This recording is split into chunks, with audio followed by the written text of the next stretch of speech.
La siguiente es una producción de 360podcast.sb. Diana Verónica y Tony, la entrevista, se sube todos los días a 360podcast.sb, el primer hub de podcast en El Salvador. O puedes volver a escucharla por Spotify, Google Podcast, Apple Podcast, Amazon Music o TuneIn. Dale clic a la campanita para que recibas la notificación. Este día, en el Corre de la Mañana, le damos la bienvenida a... Ya lo habíamos anticipado, está con nosotros y nos da mucho gusto darle la bienvenida vía Zoom hasta la ciudad de Guatemala a Omar Serrano, vicerrector de Proyección Social de la Universidad Centroamericana. UCA. La UCA. Omar, un saludo, un abrazo en la distancia hasta Guatemala, vos. Hasta Guatemala, vos. ¿Cómo estás, Omar? Buenos días. Hola, buenos días, Diana, buenos días, Tony. Un gusto estar con ustedes desde este día, que ya se está hablando de otra primavera chapina. Sí, mira, no, gracias por hacer espacio en tu agenda para poder conversar con nosotros y con la audiencia de Diana Verónica y Tony sobre los pormenores de este proceso electoral. Tú estás como observador internacional, ¿cierto? Así es, estamos en parte de un equipo que estamos conformando un consorcio de observación electoral en El Salvador y vinimos en la primera vuelta y ahora en la segunda, sobre todo en esta porque había mucha expectativa con respecto a lo que podía pasar. Así de paso damos legitimidad a estas elecciones y aprendemos para aplicarlo en El Salvador. ¿Por qué es importante hablar de Guatemala y del futuro inmediato de Guatemala para los salvadoreños, Omar? Bueno, primero porque lo que ha pasado ayer hasta hace 2 meses era impensable en Guatemala. Quizá brevemente recordar cómo se llegó. La primera vuelta fue el 25 de junio y según los analistas esos momentos estaban marcados por 3 rasgos. El primero, un deterioro del régimen político guatemalteco por el contubernio de un bloque dominante mediante una alianza política desde inicios del año 2018. Cualquier parecido con la realidad salvadoreña es pura coincidencia. Y se consolidó esa alianza legislativa, digamos, en tiempos de Jimmy Morales y después le dio continuidad el presidente actual, Yamatei. Entonces hay un descontento con la clase política tradicional en Guatemala. En segundo lugar, el 25 de junio la sociedad guatemalteca llegó a las elecciones en un contexto de profunda polarización, en un contexto de lucha contra la corrupción que impulsó la sigla recordada Comisión Internacional contra la Impunidad en Guatemala. Recordemos que las elecciones de 2015 estuvieron marcadas por esto precisamente, y esto creó un ambiente de polarización y permitió que un outsider, un hombre del espectáculo como Jimmy Morales, llegara al poder, ¿verdad? Pero todo esto se derrumbó después de lo que también se conoció como Primavera Chapina, con la expulsión de la CICIG, ¿verdad? Ya estando en el poder actuó de manera distinta. Y el tercer rasgo es esta es una elección, según los analistas, marcada siempre por la CICIG, aunque ya no exista, porque se han manejado 2 relatos. No solo había 2 fuerzas contendientes, sino 2 relatos. El relato oficial, que sostiene que una intervención internacional buscó imponer un enfoque de izquierda que demandaba el restablecimiento del orden político, y el otro discurso es que el país vive una articulación de élites corruptas que ha capturado al Estado y entonces habría que cambiar. Y así se llegó a las elecciones del 25 de junio y surgió un actor inesperado. Eso fue lo fundamental, que fue el Partido Semilla con Bernardo Arévalo, que se coló, era inesperado, en las encuestas aparecía en 6º lugar y se coló en la segunda vuelta, y eso le dio, digamos, el carácter especial a estas elecciones, o lo que llaman el balotaje en esta segunda vuelta. O sea, la famosa sorpresa, ¿verdad? Que siempre decimos que se da en una elección. Lo mismo que pasó ahorita en las primarias en Argentina con Javier Milei, y lo que está pasando en Ecuador con este muchacho 35 años creo que tiene este señor Novoa. Son ambos jóvenes. Volviendo a Guatemala, Omar, yo quisiera tocar ese punto de las encuestas antes de continuar, porque siempre se habla es que no aparecía en las encuestas, pero no se resalta que la cantidad de personas o el porcentaje de personas que dicen, no sé por quién voy a votar, no quiero decir, no expresa, siempre es alto en las encuestas. Estás hablando siempre de un 45% de gente que no expresa su decisión de voto. Entonces, no es tanto que aparezca el partido Semilla como una sorpresa, más bien podría darse, y no sé qué opinas tú al respecto, la situación de que debido a la polarización que ha estado viviendo Guatemala y el miedo, el tema de no respeto a la institucionalidad, puede hacer que mucha gente no se exprese por temor, pero al momento de ir a la urna sí marca lo que quiere. Bueno, las explicaciones a posteriori o los análisis a posteriori yo sé que son más fáciles, pero este enojo del que hablaba yo, el descontento con la clase política de la sociedad guatemalteca, buscó caminos de expresarse y encontró dos en la primera vuelta. El primero fue el voto nulo y voto blanco. Acuérdense que el mayor porcentaje, inéditamente también, en las elecciones del 25 de junio fueron los votos nulos y los votos en blanco, ¿verdad? Sandra Torres quedó en primer lugar con un 15% más o menos, y Bernardo Arévalo, que fue el inesperado, como el caso de Argentina, como el caso de Ecuador, que sacó 12 y algo por ciento. No fueron muchos porcentajes porque en realidad la gente canalizó su descontento a través del voto nulo, eso dicen los analistas de aquí, pero también encontró otro camino, ¿verdad? Un tiktokero que fue en corto tiempo, iba como candidato favorito en las encuestas, Carlos Pineda, y que fue anulado por el Tribunal Supremo Electoral. Él había canalizado, sus antecedentes no son muy sanos, pero la gente había visto en él como una solución y fue eliminado de la contienda.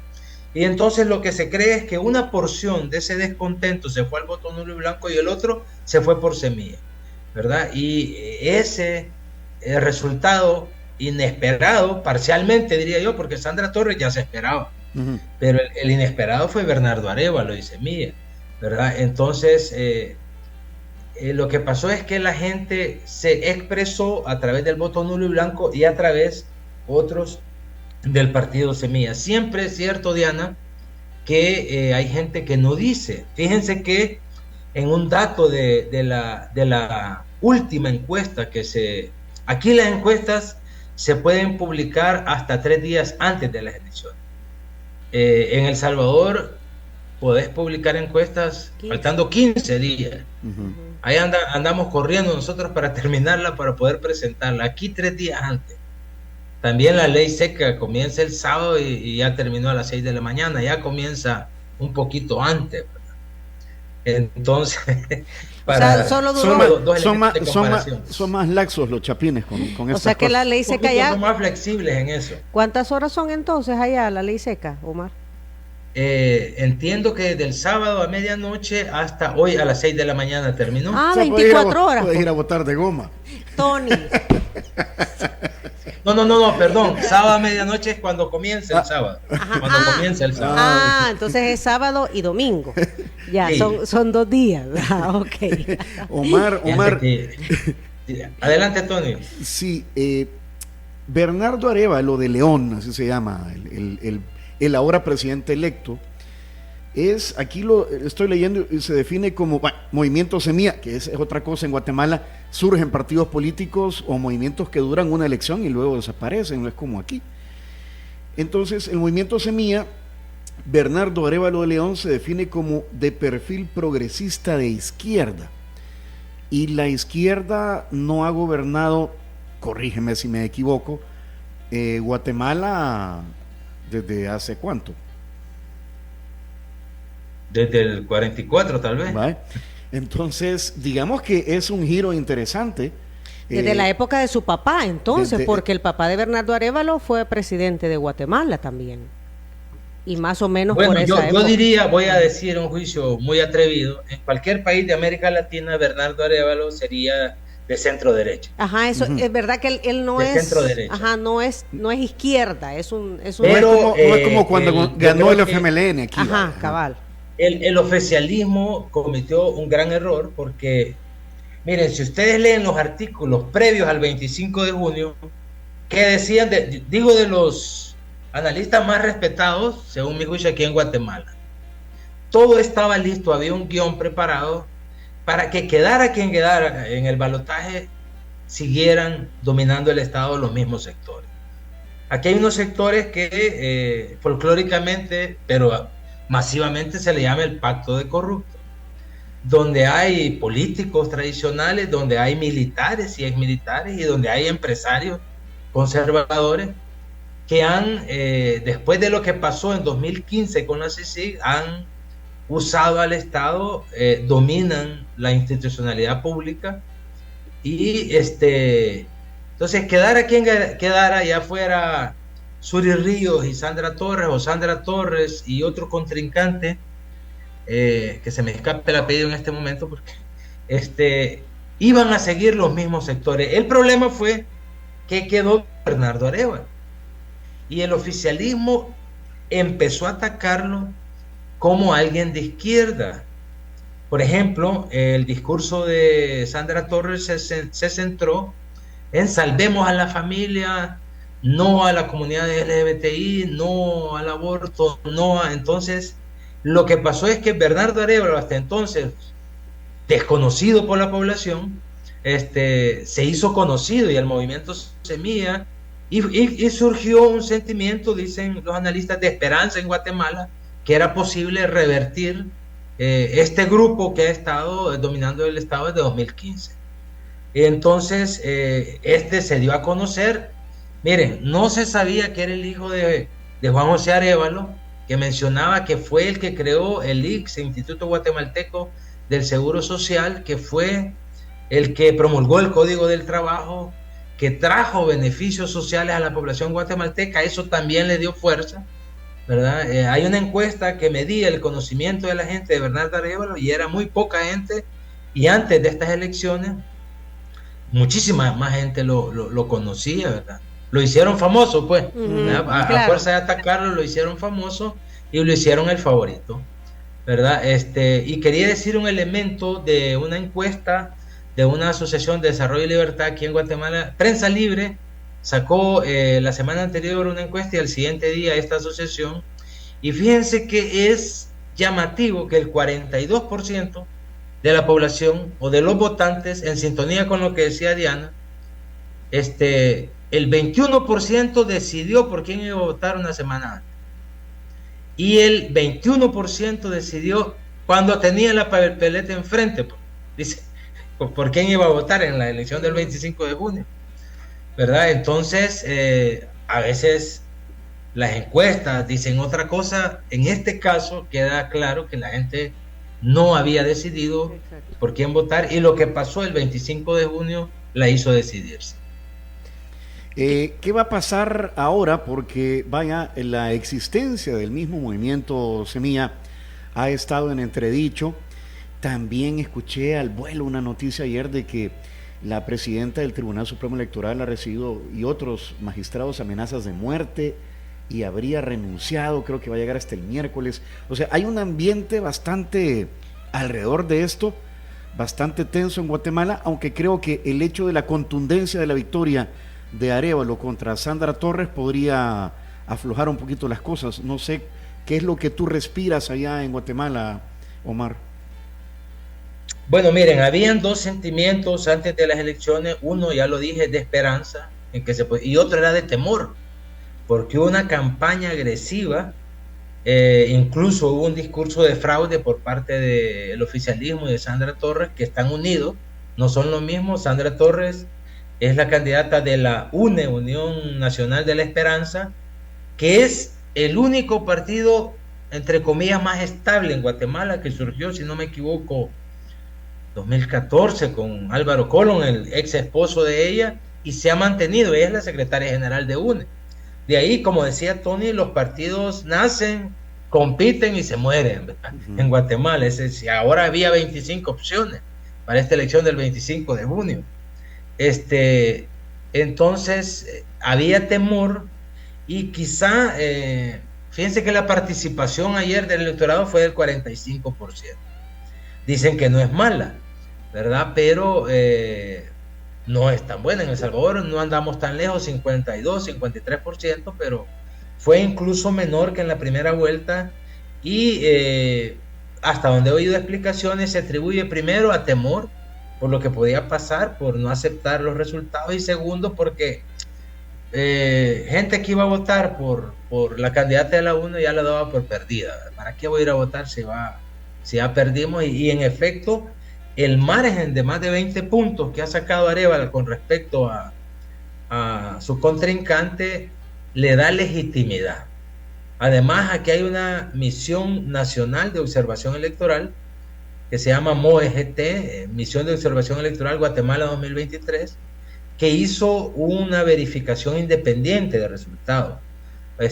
Un conteo, digamos, paralelo al tribunal que le da legitimidad a los resultados de las elecciones.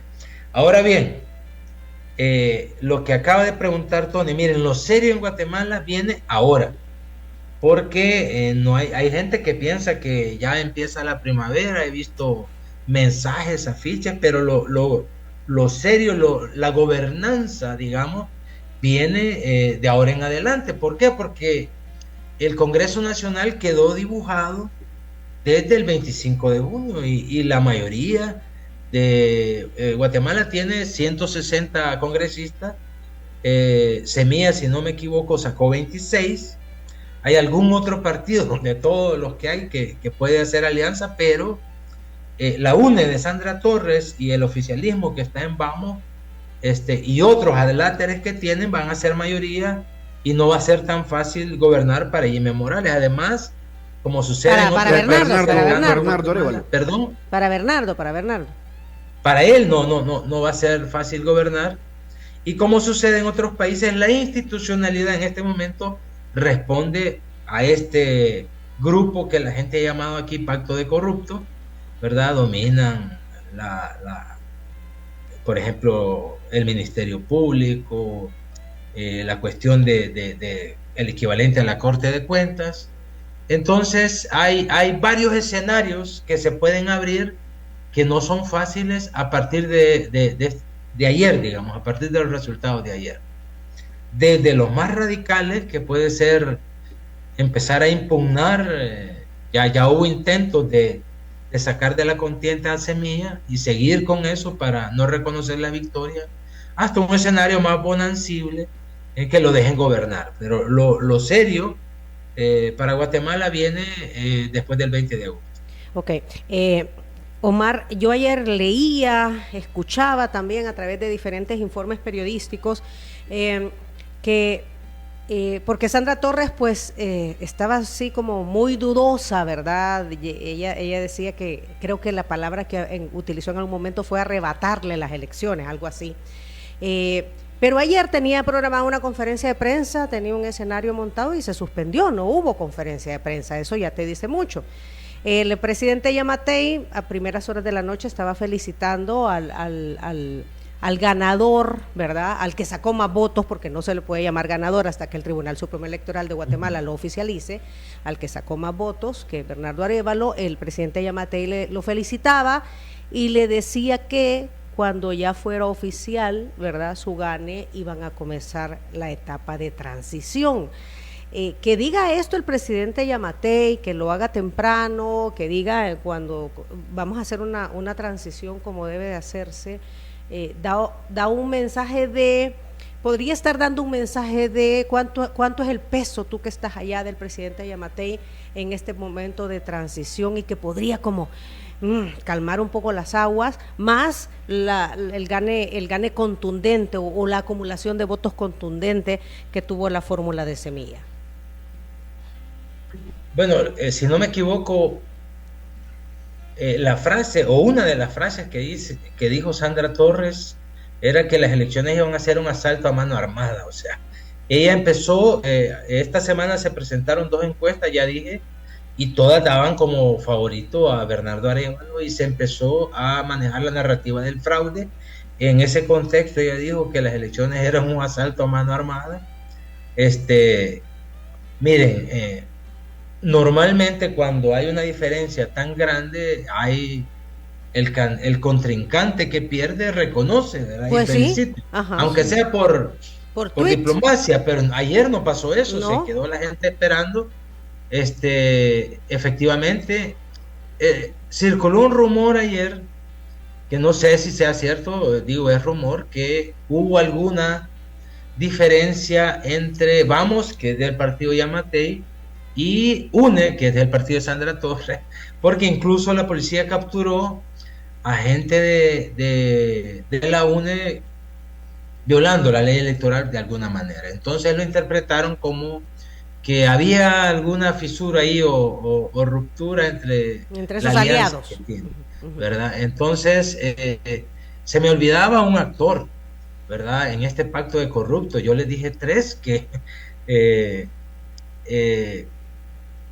políticos tradicionales, empresarios conservadores, militares y también el crimen organizado. Eso es lo que se dice aquí, que está detrás, son los que garantizan una gestión, o han garantizado una gestión que no los toque a ellos. Entonces, sí, hay un gran peso de este grupo. Está repartido, ¿verdad? En el Ejecutivo, en el Legislativo, ya sabemos, y incluso en el sistema judicial, así ha estado. Entonces, el peso que Yamatei diga acepto, porque fue un reconocimiento tácito lo que hizo al llamarle. Ahora lo que va a pasar es lo que hay que esperar. Puede haber varios escenarios que no lo dejen gobernar, aunque nosotros previo a la jornada del día viernes nos reunimos con los 2 partidos para escuchar sus impresiones, y el de Semilla dijo que ellos estaban conscientes que iban a tener difícil la gobernanza del país, pero que estaban preparados para buscar arreglos o para implementar medidas que no requerían de la participación de la mayoría del Congreso Nacional. Incluso hay unas declaraciones de la UNE, que estoy leyendo ahorita, Prensa Libre, y dice que la UNE fijará su postura sobre las elecciones en Guatemala cuando se esclarezcan los resultados con total transparencia, o sea, como todavía dejando cierta duda. Pues sí, no les queda de otra hoy por hoy, ¿verdad? Pero, sí. Pero ¿cuántos votos podrán ser dudosos? ¿Verdad? Bernardo Arévalo le dijo al Faro de que si él ganaba, iban a haber intentos de no dejarlo acceder al poder. ¿Se habla de eso también, Omar? Los analistas vislumbran varios escenarios. El primero es que se entra en crisis, y en este escenario el objetivo es erosionar el voto de Semilla, ¿verdad?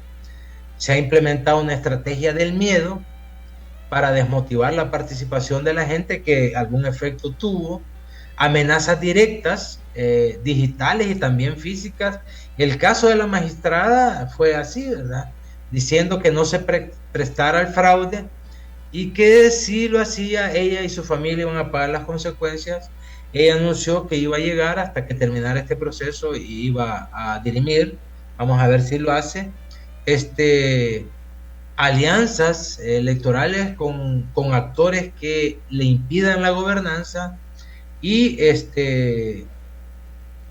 arreglos, digamos, entre estos grupos de poder fáctico para que hacerle más difícil la gobernanza. Pero también hay escenarios que pintan algo más bonancible, por ejemplo, que se acepta el resultado. Yo creo que no lo pueden negar. Guatemala tiene el sistema de mesas electorales, que es bien difícil, sobre todo en una votación presidencial, a menos que todas las mesas se pongan de acuerdo. Es difícil porque uno tiene copia de cada acta de las mesas. Nosotros estamos en coordinación con la MOE, tienen copia de todas las actas, incluso aunque en el sistema quieran hacer trampa, no se puede, porque los partidos tienen copia por eso tienen vigilantes de mesa. Entonces va a ser bien difícil hablar de fraude, ¿verdad? Aquí, para darles un dato, hay 90,000 inscritos en el voto en el exterior, 90,000 más que otras veces. Sin embargo, votaron un poquito más de 1,000. Sí, eso estaba leyendo también, o sea, no... Cualquier parecido o coincidencia con la realidad salvadoreña. Sí, muy poca gente, ¿verdad? Poca gente. Muy poca gente. Pero así ha sido. Así ha sido en la primera, es tercera ocasión que se implementa el voto en el exterior. La primera votaron 729, si no recuerdo mal, de 60,000 y pico inscritos. Así ha sido en El Salvador también, es mínimo. Sin embargo, las futuras elecciones en El Salvador plantean retos y un panorama distinto, porque no hay padrón electoral en el voto en el exterior. No sabemos cuánto nos pueden dar la cifra que quieran y no sabemos cómo funciona. Nadie va a poder cotejar o fiscalizar, digamos, la forma de votación. Nos pueden decir cualquier cifra. No sabemos cuánto, porque puede dar con DUI vigente o vencido, pasaporte vigente vencido, y algunos dicen que hasta con partida de nacimiento. Entonces, no hay padrón, que es lo que te da fiabilidad y transparencia en un proceso electoral, sobre todo con las características del voto en el exterior. Sí, va a haber una inscripción, ¿verdad? Pero todavía hay puntos que todavía están en el aire. Este miércoles viene el magistrado Noel Orellana. Ajá, y ahí vamos a ir aclarando o poniéndonos al día, Omar, cómo va todo el proceso electoral aquí en el país. El presidente, o mejor dicho, el virtual ganador, Bernardo Arévalo, ayer en conferencia de prensa ha sido un llamado a Sandra Torres, y a los guatemaltecos que habían votado por esa opción política, y decía que todos, como un mensaje de conciliación, todos son bienvenidos, tenemos que sacar a Guatemala adelante, pero insistía el Bernardo Arévalo, este movimiento ha ganado por su mensaje de combatir la corrupción. Entonces, ¿qué tanto, Omar, por lo que tú dices, que ya también está formado ahí ese cuadrilátero, sería, ¿verdad? Son 4 elementos los que han mantenido ese pacto de corruptos, de acuerdo a como le llaman en Guatemala? ¿Qué tanto esto va a permitir o cómo se vislumbra en el ambiente? Recordemos que la Fiscalía ha sido acusada de ser parte de ese contubernio. Bueno, miren, para mí el discurso de Arévalo ayer fue muy tranquilo. Leyeron. Sí, leyeron. Más uno puede sacar elementos de las preguntas que hicieron los periodistas, pero dijo lo que dice todo candidato electo. No meterse en problemas. Soy candidato de Semilla, voy a ser presidente de todo guatemalteco, voy a gobernar para todo eso, lo dicen todos los que salen. No, y qué bueno, pero porque es conciliador, es conciliador. Miren, cuando él pasó a segunda vuelta, se entiende que si los otros actores que mencionás del cuadrilátero, Diana, hubiesen podido llegar a un arreglo con él, no hubiera pasado nada. Pero consideraron que él no puede, o sea, se iba a negar. Él tiene, digamos, una imagen, no estoy diciendo que así sea, pero la imagen de alguien honesto, ¿verdad? Que alguien que ha trabajado por la gente y que no se va a prestar a ningún tipo de pacto de corrupción. Él dijo previamente a las elecciones que prefería no ganar la presidencia a ser parte de ese pacto. Dijo así. Entonces no la va a tener fácil, porque históricamente Guatemala ha sido difícil en este aspecto. Cuando gobernó don Juan José Arévalo, que fue el 44, que dicen que comenzó la primera primavera chapina, que después siguió Jacobo Arbenz y que le dieron golpe de estado en el 54 y hasta llegó. Luego en el 2015 comenzó otra primavera chapina con la CICIE, se depuso a un presidente, al vicepresidente, a ministros, pero este grupo fue hábil y captó el Estado, y en vez de avanzar en el combate a la corrupción, hubo retrocesos y garantizar la impunidad. Eso es lo que a la gente la tiene descontenta, y ahora viene él con esto que no la va a tener fácil, porque tiene a muchos actores con poder en contra de este proyecto. Vamos a ver hasta dónde puede, ¿verdad? Es bien difícil porque por un lado quiere responder a las esperanzas de la gente y por otro querrá gobernar, que lo dejen gobernar. Entonces, va a tener la capacidad de denunciar. No tenés muchos diputados.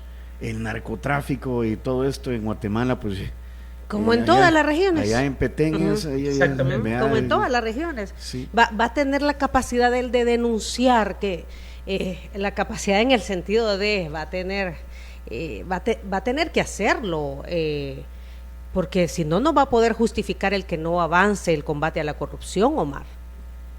Pues ojalá, pero he visto casos de presidentes que llegan y ya en el poder algo les pasa, ¿verdad?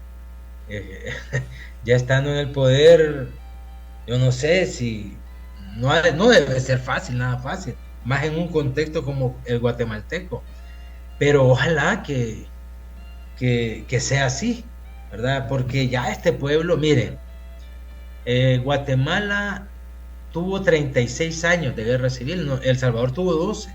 Sin embargo, a nivel internacional se conocía más la guerra del Salvador que la de Guatemala. En esos 36 años, Guatemala tuvo 200,000 asesinados. Nosotros tuvimos 70, se estima. Sin embargo, era más impactante la guerra del Salvador que la de Guatemala. El Salvador hay problemas de la institucionalidad democrática, de respeto a las leyes. Guatemala también están pero no hay el gran escándalo como en El Salvador. Entonces, incluso hay un documental que se escribió para narrar la guerra de Guatemala que se llamaba La Guerra del Silencio, algo así, porque no había ruido. No se hacía mucha bulla. Este pueblo merece algo distinto. Miren, ciertamente los niveles de pobreza que uno ve aquí quizá no se vean tanto en El Salvador, pero los niveles de riqueza que uno ve aquí no se ven en El Salvador. Aquí hay una zona por donde estoy yo, donde el tráfico de helicópteros en la mañana es como mover carros que llegan a un lugar que se llama Las Margaritas, donde la gente se mueve en helicópteros. Hay una diferencia abismal, ¿verdad? La población indígena, que es el 60%, imagínense que en esta elección de 160 diputados, solo 32 son mujeres. Aquí hay un retroceso. Y solo una indígena, cuando son el 60% de la población de aquí, ¿verdad? Los indígenas, solo una mujer indígena. Y la legislatura pasada eran 3, por lo menos, indígenas las que... Y lo mismo en la composición de los consejos municipales.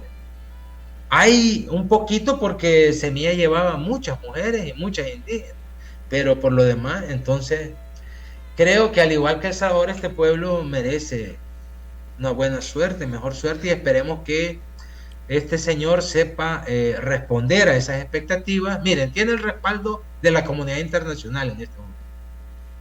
Estas elecciones han sido las elecciones más observadas de la historia reciente de Guatemala, donde nosotros visitamos creo que 6 o 7 centros de votación ayer, donde uno iba, había observadores. Bueno, la OEA, pero la Unión Europea presentó 44 observadores. No es que sean muchos, pero ha habido ocasión, ustedes recordarán que en las elecciones de El Salvador hay 10 observadores de la OEA. Aquí lanzaron 44 en 22 lugares porque iban en pareja. Copal no estuvo tampoco presente en las últimas elecciones de Guatemala y ayer andaban. Entonces, según el TSE, no puedo casarme con esa cifra porque no han dado actualizados. Había ayer cerca de 8,000 observadores y observadoras nacionales e internacionales. Entonces, esa cifra la dieron así, no puedo confirmarla, pero había muchos. Entonces, tiene el respaldo de la comunidad internacional de este gobierno, tiene el respaldo de la mayoría de la población que votó por él, ¿verdad? Y él, ayer le hicieron una pregunta, la debiste oír, Diana, sobre Nicaragua. y él dijo que no, lo dijo muy diplomáticamente, respondió que él es un creyente de la democracia, que no hay democracia sin justicia social y no hay justicia social de democracia, y cuando no se respeta la democracia, como que no comulga con eso. Sí, exacto. Ajá. Sí. Igualmente que dijo que iba a mantener la relación con las dos, con China continental y con la República de China, Taiwán, ¿verdad? Manifestó, no vamos a ser el primer país que mantenga relación con los dos. Exacto. ¿Verdad? Ajá. Manifestó que ya había recibido llamadas también del presidente Nayib Bukele y del presidente de México, Andrés Manuel López Obrador. Y lo que dicen todos, ¿verdad? Que vamos a trabajar de modo conjunto, que vamos a hacer equipo, vamos a ver los intereses mutuos, o sea, todo muy diplomático. Somos Triángulo Norte, además, ¿verdad? Además de ser Centroamérica, somos Triángulo Norte. Mira, ya todo esto se lee mucho, se escucha mucho, y nosotros, porque más o menos andamos metidos en este tema, lo tratamos de entender, pero la audiencia se pregunta también, Omar, y tú que estás allá lo estás viviendo, ¿qué significa que vuelve la primavera a Guatemala? ¿Qué significa bueno, la primavera? No sé si va a ser el lema de su gobierno, pero lo dijo ayer, que había que, o sea, como que han respondido a una esperanza para que haya primavera. Es tercera vez que yo lo oigo, mejor dicho que lo leo, porque el 44 también se le llamó así, en el 2015 se le llamó así, con aquellas grandes demostraciones populares en las calles, y ahora otra vez. Fíjense que nosotros nos reunimos ya les dije, con los dos partidos previos a las elecciones, y ellos tienen incluso diseñadas algunas medidas para que en 6 meses, eso dijeron, fue una reunión privada, yo lo estoy dando aquí en primicia, haciendo público. Ellos dijeron que en 6 meses querían que la gente comenzara a notar que había cambiado algo en Guatemala, porque a veces se habla de 100 días, es bien difícil, sí. Pero eso dijeron, que a pesar de que estaban conscientes que no iban a tener el respaldo de la mayoría del Congreso, ellos iban a comenzar a trabajar y querían que en 6 meses la gente viera cambios. Entonces, miren, aquí ya dije, los niveles de desigualdad y de pobreza, de analfabetismo, sí, de desnutrición, sobre todo en la población indígena, es terrible. Fíjense que el voto duro de Sandra Torres estaba en la zona rural, y el voto, digamos, no duro porque no tiene trayectoria, pero donde se le beneficiaba a Semillas en la zona urbana. Yo estoy viendo el mapa. En las Verapaces, por ejemplo, uno ve los resultados, Alta Verapaz y Baja Verapaz, y aparecen más o menos iguales los dos partidos. Sí, o sea que también en la zona rural recibió apoyo Bernardo Arévalo, que ellos, era la esperanza de ellos que en la zona rural fueran mayormente beneficiadas con los votos, y uno ve que no fue así. Estuvo dividido. Fíjense que en los taxis que uno anda, en los restaurantes, uno procura que la gente le diga, ¿y cómo ves esto? ¿Cómo ves esto? Cabal. Y era un sentir generalizado de que iba a ganar Bernardo Arévalo. A veces yo ya tuve una experiencia donde la gente decía eso y no fue así, que fue en Nicaragua en los 90, pero aquí se cumplió, las encuestas lo vaticinaron. Yo creo que el 100% de los taxistas, de los que trabajan aquí en el hotel, de todos estos, decían, no, unos no decían yo voy a votar así, pero decían yo creo que va a ganar Bernardo Arévalo, porque recordemos que Sandra Torres es tercera vez que llega a una segunda vuelta. Se divorció para competir. Exactamente. No sé si eso, ayer era una pregunta, si eso le pasó factura.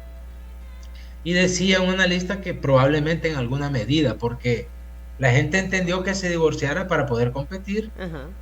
En realidad fueran 4 elecciones, 3 porque no la dejaron en una, pero luego ha participado en 3, y fíjense que también en los análisis previos ella ganó en las dos ocasiones, también la primera vuelta como en esta, sacó más votos que el que quedó en segundo lugar, y en la segunda perdió por diferencias similares a las que perdió ayer. O sea, ¿verdad? contundentes. 57. Entonces, lo que demuestra electoralmente hablando que ella tenía un techo, ¿verdad? Un techo que es el 37% que ha sacado, que no iba a pasar de ahí, según los analistas, y efectivamente así fue. Para ir cerrando, Omar, porque sabemos que te tienes que mover y los tráficos en la ciudad de Guatemala son tremendos, te tienes que mover del hotel a otro lugar. No puedo omitir tener reacciones tuyas sobre lo que le ha pasado a la UCA en Nicaragua. Ya mencionaste Nicaragua un par de veces. Han sido confiscados todos los bienes de la Universidad Centroamericana, la UCA. ¿Cómo lo están viendo ustedes desde la universidad y pues sí, ¿qué les han dicho? ¿Qué les cuentan? ¿Cómo está la situación? Miren, la última vez que estuve con ustedes ahí en cabina y hablamos de este tema, y yo les dije que me costaba ponerle nombre a lo que pasaba en Nicaragua, ¿ya? Porque el régimen de Ortega Murillo ha sobrepasado todos los niveles imaginables de barbarismo, de lo que ha pasado. Miren, yo estoy consciente que lo que ha pasado con la UCA es una atrocidad más en una larga lista de cosas que han pasado, evidentemente por ser una universidad hermana, porque yo estudié ahí en la UCA de Nicaragua, porque tengo amigos y amigas que ahora están sin trabajo, incluso colegas que les han congelado la cuenta personal porque trabajan en la UCA. Me duele más, diría yo, ¿va? Entonces hay una gran indignación, es terrible. Yo solo creo que cuando se cometen barbaridades como las que está cometiendo este régimen, es que el fin está de alguna manera cerca. Pero desde hace tiempo me ha costado ponerle nombre. Creo que dictadura le queda corto, ¿verdad? Uh-huh. Pero lo que está pasando ahí, miren, dicen que todos los dictadores llegan a una fase de excentricidades. Si ustedes revisan los dictadores de la historia, hay cuestiones absurdas, ¿verdad? Papadoc Duvalier en Haití nombró coronel a su hijo de 3 años, ¿verdad? Gastó 1/3 del presupuesto para que su hija fuera la reina Angelita I. Quería que su esposa, que era semianalfabeta, fuera nombrada Premio Nobel de Literatura. El de Namibia, el otro y yo creo que la pareja presidencial en Nicaragua está llegando a eso. Deciden quién es y quién no es nicaragüense.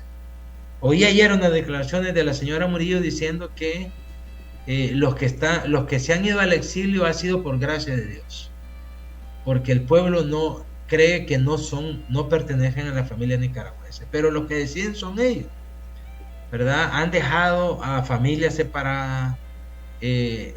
Consideran peligrosos a las hijas de la caridad, a las hermanas de Calcuta, han cerrado Operación Sonrisa, miles de ONG, y entonces están llegando a estos niveles de excentricidades, de absurdo. Acusan a la universidad de ser centro de terrorismo, que a mí me parece totalmente ridículo, ¿verdad?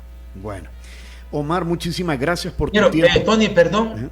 Solo quiero decir que en la UCA y aquí en Guatemala, en la URL, que es la universidad hermana, se han recibido cientos de solicitudes de estudiantes de la UCA de Managua pidiendo continuar los estudios, o como piden ayuda. Y a los que están escuchando, no es fácil porque hay que cumplir requisitos legales, pero lo que se puede hacer como universidad lo vamos a hacer para apoyar a estos estudiantes de la UCA de Managua. Excelente. Omar, muchísimas gracias por tu tiempo. Traemos estos temas. Cualquiera podría estar diciendo, están hablando de Guatemala. Pues Guatemala es nuestro vecino, nuestro mayor socio comercial. Y también es importante que los adultos jóvenes, nuestros oyentes, pues sí sepan qué está pasando en el vecindario, ¿verdad? Así es. No, y repercute, al final del día repercute, no en balde. El presidente Bukele fue de los primeros en llamarle ayer, felicitándonos a Bernardo y diciéndole, mire, cuando ya esté listo, pues nos reunimos para ver todos los temas bilaterales que hay que ver. Lo agradecemos. Gracias, Omar. Entiendo que vas a una reunión de informar lo que ustedes han, como observadores electorales, visto el día de ayer. Tenemos la jornada de evaluación toda la mañana de lo que se vio y de lo que pasó. Bueno. Muchas gracias a ustedes por tenerme presente y darme este espacio, y gracias a toda la gente que nos aguanta durante este tiempo. Saludos, un fuerte Omar. Abrazo, Omar. Cuídate. Igual, cuídense mucho. Hasta luego, hasta luego. Era Omar Serrano, vicerrector de Proyección Social de la UCA, como observador electoral allá en Guatemala en las elecciones. Si usted quiere conocer sus declaraciones, ponga mucha atención a lo siguiente. Si quieres volver a escuchar esta entrevista, ingresa a 360podcast.sb, el primer hub de podcasteros salvadoreños. Sigue a Diana Verónica y Tony la entrevista en Spotify, Google Podcast, Apple Podcast, Amazon Music o TuneIn. Esta fue una producción de 360podcast.sb.